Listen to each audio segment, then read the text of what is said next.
عليكم ورحمة الله وبركاته. بسم الله الحمد لله اللهم صل على سيدنا محمد وعلى آل سيدنا محمد. ربنا عليك توكلنا وإليك أنبنا وإليك المصير.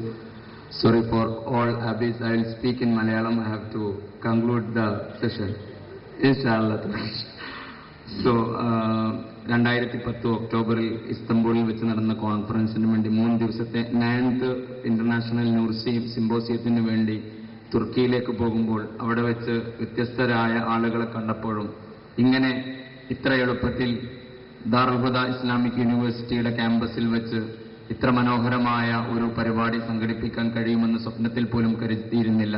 ഇവിടുത്തെ ബഹുവന്യരായ ഉസ്താദുമാർ, കമ്മിറ്റി ഭാരവാഹികൾ, എല്ലാവരുടെയും പ്രിയപ്പെട്ട വിദ്യാർത്ഥി സുഹൃത്തുക്കൾ എല്ലാവരുടെയും വളരെ സജീവമായ സഹകരണത്തോടെ അൽഹംദുലില്ലാഹ് ഇസ്തംബൂളിൽ നിന്ന്, ലോകത്തിന്റെ വിവിധ ഭാഗങ്ങളിൽ നിന്ന് വളരെ പ്രധാനപ്പെട്ട വ്യക്തികളാണ്. അബ്ദുല്ലാഹി ഐനാബി, അദ്ദേഹം ആബി എന്ന് പറയുന്നത് ഇക്ക എന്ന് പറയുന്നത് പോലെയാണ് ആബി എന്ന് പറയുന്നത്.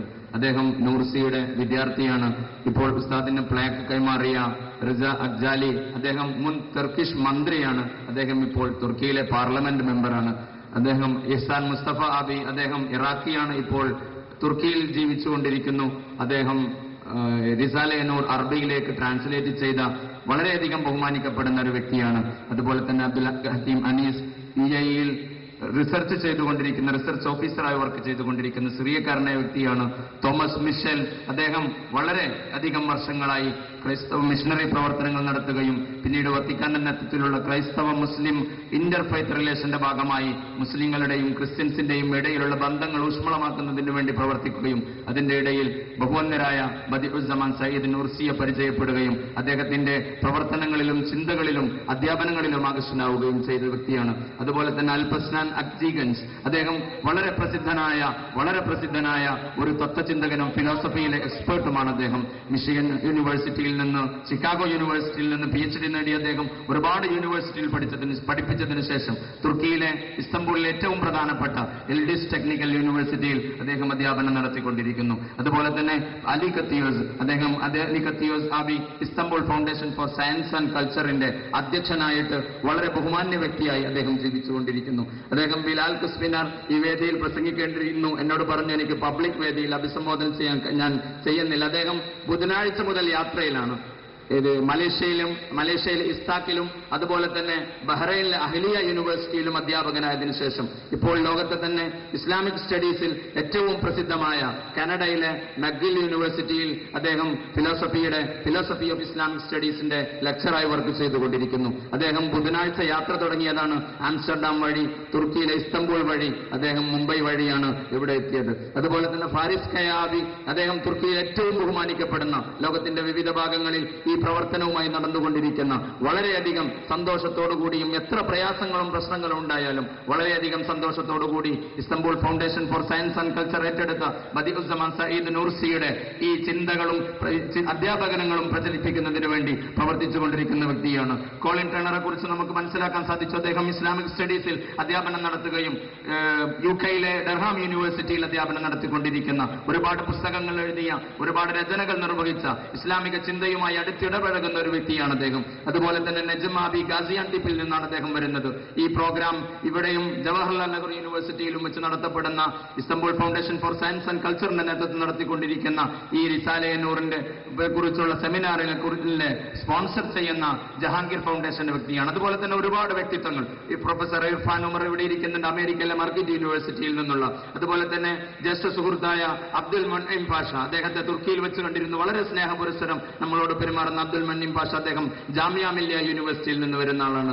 ഇങ്ങനെ ലോകത്തിന്റെ വിവിധ ഭാഗങ്ങളിൽ നിന്ന് നമുക്ക് വളരെ അൺഫോർച്ചുനേറ്റ്ലി നമുക്ക് വളരെ ഒരു ചില്ലറ കാര്യത്തിന്റെ പേരിൽ നമുക്ക് നഷ്ടമായത് ബഹുവന്യരായ, ഇവിടെ പലപ്പോഴും വരാൻ താല്പര്യപ്പെട്ട ഹളറമി സയ്യിദ് കൂടിയായ സയ്യിദ് ഫരീദ് അൽ-അത്താസ്, അദ്ദേഹം പലപ്പോഴും പല പ്രാവശ്യം മെയിൽ ചെയ്തുകൊണ്ട് ക്ഷമാപണം ചോദിക്കുകയും ഏറ്റവും അടുത്തൊരു പ്രാവശ്യം നിങ്ങളുടെ ദാറുൽ ഹുദയും അതുപോലെ തന്നെ ഞങ്ങളുടെ പിതാമഹനായ മമ്പുറം സയ്യിദ് അലവി തങ്ങളെയും കാണാൻ വേണ്ടി നിശ്ചയമായും ഞാൻ വന്നിരിക്കുമെന്ന് സയ്യിദ് ഫരീദ് അൽ അത്താസ് മെയിൽ ചെയ്തുകൊണ്ട് പറയുകയുണ്ടായി. ഇവരൊക്കെ ഒരുപാട് സഹോദരന്മാർ, അഹമ്മദ് ആബിയും ആക്കിഫ് ആബിയും അതുപോലെ തന്നെ ഇസ്തംബൂളിൽ നിന്ന് ഹക്കാൻ ആബിയും ഒക്കെ ഈ ഒരു പ്രവർത്തനത്തിന് വേണ്ടി ഒരുപാട് കഷ്ടപ്പെട്ടിട്ടുണ്ട്. അല്ലാഹു സുബ്ഹാനഹു വ തആല എല്ലാവരുടെയും പ്രവർത്തനങ്ങൾ സ്വീകരിക്കുമാറാകട്ടെ. വലിയ ഒരു പ്രവർത്തനത്തിന്റെ ഭാഗമായാണ് ഇത് നടന്നുകൊണ്ടിരിക്കുന്നത്. തോമസ് മിഷൽ ഇവിടെ സൂചിപ്പിച്ചു, ബദിഉസ്സമാൻ സയ്യിദ് നൂർസി എന്ന മഹൽ വ്യക്തിത്വം റിസാലയെ നൂർ എഴുതാനുണ്ടായ പശ്ചാത്തലത്തെക്കുറിച്ച്, എഴുതിയ സാഹചര്യത്തെക്കുറിച്ച് 6000 പേജുള്ള വിശുദ്ധമായ ഖുർആനിന്റെ ഒരു വലിയ വ്യാഖ്യാനം തന്നെ അനറബിയിൽ എഴുതപ്പെട്ട, ഒറിജിനൽ അറബിയല്ലാതെ എഴുതപ്പെട്ട തഫ്സീറുകളിൽ അഗ്രഗണ്യമായി വാഴ്ത്തപ്പെടുന്ന വിശുദ്ധമായ ഒരു ഗ്രന്ഥം, മറ്റൊരു ഗ്രന്ഥത്തെ പോലും അദ്ദേഹം അതിനുവേണ്ടി അവലംബിക്കാൻ അദ്ദേഹത്തിന് അവസരമുണ്ടായിരുന്നില്ല.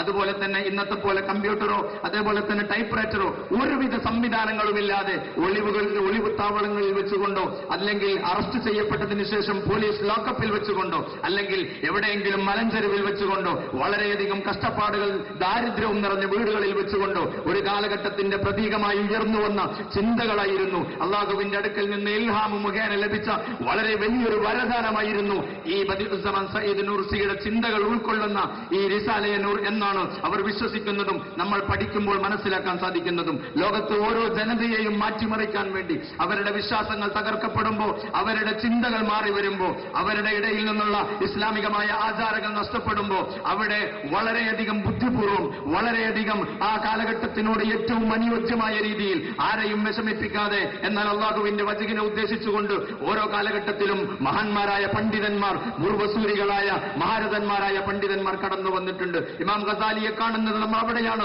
മഹാനായ ഖുത്ബുൽ അഖ്താബ് ശൈഖ് മുഹയ്യിദ്ദീൻ അബ്ദുൽ ഖാദിർ ജീലാനി ഖദ്ദസല്ലാഹു സിർറഹുൽ അസീസിനെ കാണുന്നത് അവിടെയാണ്. സുൽത്താനുൽ ആരിഫീൻ അഹ്മദുൽ കബീർ റിഫായി ഖദ്ദസല്ലാഹു സിർറഹുൽ അസീസിനെ കാണുന്നത് അവിടെയാണ്. ഇങ്ങനെ മുഹീദ്ദീൻ ഇബ്നുൽ അറബിയെ കാണുന്നത് അവിടെയാണ്.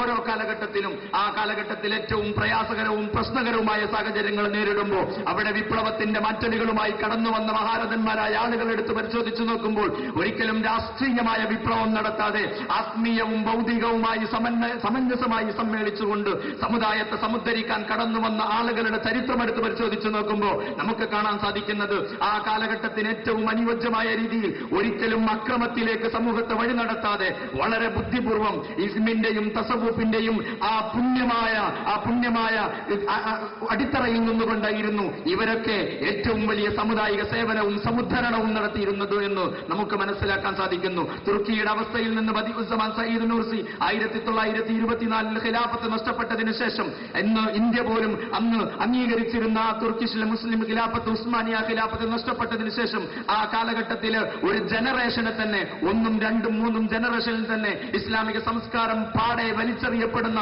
അൾട്രാ സെക്യുലറിസം വളർത്തപ്പെട്ടപ്പോ അവിടെ ഏറ്റവും മോശമായ രീതിയിൽ ബാങ്ക് വിളിക്കാൻ സമ്മതിക്കാതെ, ഖുത്ബ ഓതാൻ സമ്മതിക്കാതെ, ഖുത്ബ ആദ്യമായി അറബിയിലല്ലാത്ത ഭാഷയിൽ ടർക്കിഷ് ഭാഷയിൽ ചെയ്യണമെന്ന് പറഞ്ഞപ്പോൾ അറബി ആൽഫബറ്റിൽ നിന്ന് ഇംഗ്ലീഷ് ആൽഫബറ്റിലേക്ക്, റോമൻ ആൽഫബറ്റിലേക്ക് ഭാഷയെപ്പോലും മാറ്റിമറിച്ചുകൊണ്ട് ഒരുപാട് അറബി അക്ഷരങ്ങളും ഒരുപാട് അറബി വാക്കുകളും അറബി പ്രയോഗങ്ങളുമുള്ള ടർക്കിഷ് ഭാഷയെ പൂർണ്ണമായും യൂറോപ്യൻ വൽക്കരിച്ചുകൊണ്ട് അവിടുത്തെ സംസ്കാരത്തെ പൂർണ്ണമായും തകർത്തെറിഞ്ഞുകൊണ്ട് പള്ളികളെ മ്യൂസിയങ്ങളാക്കിക്കൊണ്ട് പണ്ഡിതന്മാരെ ജീവിക്കാൻ അനുവദിക്കാതെ, അതുപോലെ തന്നെ മതസ്ഥാപനങ്ങളെ ഒരുപാട് ഭൗതികമായ ആവശ്യങ്ങൾക്ക് വേണ്ടി ഉപയോഗിച്ചുകൊണ്ട് പൂർണ്ണമായും ഒരു തലമുറയുടെ ജീവിതത്തിൽ നിന്ന് മതത്തിന്റെ എല്ലാവിധ കാര്യങ്ങളെയും നിഷ്കാസനം ചെയ്യുന്നൊരവസ്ഥയുണ്ടായപ്പോ തുർക്കിയിൽ നിന്ന് നാം പഠിക്കേണ്ടത് വളരെ സൈലന്റായ ഒരു റവല്യൂഷൻ ആയിരുന്നു. മഹാനായ ബദിഉസ്സമാൻ സയ്യിദ് നൂർസി എന്നെ കുറിച്ച് നമ്മൾ മനസ്സിലാക്കാൻ സാധിക്കുന്നത്, മൗദൂദിയെ കുറിച്ച് നമ്മൾ അറിഞ്ഞിട്ടുണ്ട്, ഹസനുൽ ബന്നയെ കുറിച്ച് അറിഞ്ഞിട്ടുണ്ട്, കുത്തുബിനെ കുറിച്ച്, സയ്യിദ് കുത്തുബിനെ കുറിച്ച് അറിഞ്ഞിട്ടുണ്ട്. വിപ്ലവഗാഥകളുമായി കടന്നു വന്ന് രാഷ്ട്രീയമായ വിപ്ലവം നടത്തിയ ഒരുപാട് ആളുകളെ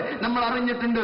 അവരുടെ വിപ്ലവം, അവർ കൊളുത്തിവെച്ച വിപ്ലവത്തിന്റെ തീജ്വാലകൾ ശിരസിലേക്ക് ഏറ്റുവാങ്ങിക്കൊണ്ട് ആ തീജ്വാലകളും ഉപയോഗിച്ച് തീവ്രവാദമായ, അതുപോലെ തന്നെ വളരെയധികം ആളുകളെ, ഒരു തലമുറയെ നശിപ്പിക്കാൻ കഴിയുന്ന രീതിയിൽ ജനങ്ങളെ മാറ്റിമറിക്കുന്ന വിപ്ലവ അഭിവാദ്യങ്ങളുമായി കടന്നു വരുന്ന ഒരുപാട് ചിന്താ പ്രസ്ഥാനങ്ങളെ നമ്മൾ കണ്ടിട്ടുണ്ട്. പക്ഷേ വളരെ സമഞ്ജസമായി, ഒരിക്കലും തന്നെ രക്തമൊലിപ്പിക്കാതെ, വളരെ സമൂഹത്തിന് ഉൾക്കൊള്ളാൻ കഴിയുന്ന രീതിയിൽ ഇന്നും ആ ഒരു പ്രസ്ഥാനം നടന്നുപോയിക്കൊണ്ടിരിക്കുകയാണ്. അവിടെയാണ് ഇമാം ഗസാലിയെ പോലെ, അതുപോലെ തന്നെ മുഹീദ്ദീൻ ജീലാനി റഹ്മത്തുള്ളാഹി അലൈഹിയെ പോലെ, ഇമാം അഹ്മദ് സർഹിന്ദിയെ പോലെ ഇന്ത്യയിൽ ലക്ഷക്കണക്കിന് മനുഷ്യരെ മാറ്റിമറിച്ച, തന്റെ പ്രവർത്തനം കൊണ്ട്, ജീവിതം കൊണ്ട് മാറ്റിമറിച്ച, അജ്മീറിൽ അന്ത്യവിശ്രമം കൊള്ളുന്ന ഖാജാ മഈനുദ്ദീൻ ചിശ്തിയിൽ അജ്മീരി റഹ്മത്തുള്ളാഹി അലൈഹിയെ പോലെ ഈ കേരളത്തിൽ നമുക്ക് ഇസ്ലാമിനെ പകർന്നു തന്ന ഹദ്റമൗത്തിൽ നിന്ന് കടന്നു വന്ന പണ്ഡിതന്മാർ മഹാന്മാരും സൂഫിവര്യന്മാരുമായ ആളുകൾ ഉമർ ഖാദിയെ പോലെ, മഖ്ദൂം സൈനുദ്ദീൻ മഖ്ദൂമുമാരെ പോലെ, മമ്പുറം സയ്യിദ് അലവി തങ്ങളെ പോലെ സമൂഹത്തിന് ആവശ്യമായ രീതിയിൽ വിവിധ തലങ്ങളിൽ ചിന്തിക്കുകയും ജീവിക്കുകയും ചെയ്യുന്ന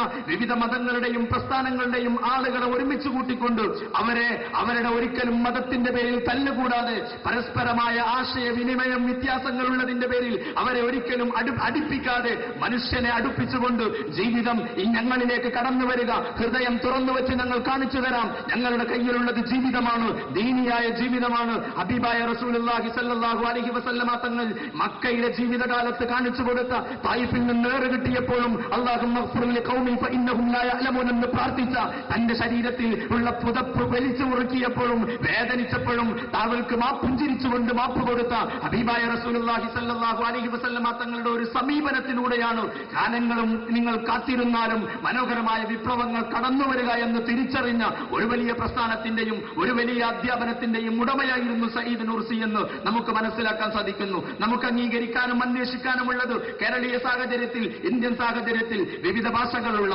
വിവിധ വർണ്ണങ്ങളുള്ള, വിവിധ മതത്തിന്റെ അവകാശികൾ, വിവിധ മതത്തിന്റെ പേരിൽ വിശ്വസിക്കുന്ന ആളുകൾ, വിവിധ ചിന്താധാരകളിൽ ജീവിക്കുന്ന ആളുകൾ, ഈ ആളുകളെ എല്ലാവരും ഉൾക്കൊള്ളുന്ന നാനാത്വത്തിൽ ഏകത്വം അവകാശപ്പെടുന്ന ഇന്ത്യ പോലെയുള്ള ഒരു രാജ്യത്ത് സമൂഹങ്ങളെ തമ്മിലടിപ്പിക്കാതെ എങ്ങനെ അടുപ്പിക്കാൻ സാധിക്കുമെന്നും, എന്നാൽ വിശ്വാസത്തെ എങ്ങനെ സൂക്ഷിക്കാൻ സാധിക്കുമെന്നും, ആ വിശ്വാസത്തെ ഉയർത്തിപ്പിടിച്ചുകൊണ്ട് എങ്ങനെ ജീവിക്കാൻ സാധിക്കുമെന്നും പഠിപ്പിച്ചു നൽകിയ ഒരു വ്യക്തിയായതുകൊണ്ട് തന്നെയാണ് ഇന്ത്യ പോലെയുള്ള ബഹുസ്വരതയുടെ ഒരു രാജ്യത്തിൽ ജനങ്ങൾ തമ്മിൽ അടിക്കാൻ വേണ്ടി പ്രവർത്തനം നടത്തിക്കൊണ്ടിരിക്കുന്ന നമ്മൾ, ഇവിടെ മനുഷ്യജാലിക നടത്തിക്കൊണ്ടിരിക്കുന്ന നമ്മൾ, മനുഷ്യരെ അടുപ്പിക്കാൻ ശ്രമിച്ചുകൊണ്ടിരിക്കുന്ന നമ്മൾ, ഇത്തരം ഒരു ആളുടെ സന്ദേശത്തിന് ഇന്ത്യ പോലെയുള്ള ഒരു രാജ്യത്ത് ഏറ്റവും വലിയ പ്രസക്തിയുണ്ടെന്ന് മനസ്സിലാക്കുന്നു.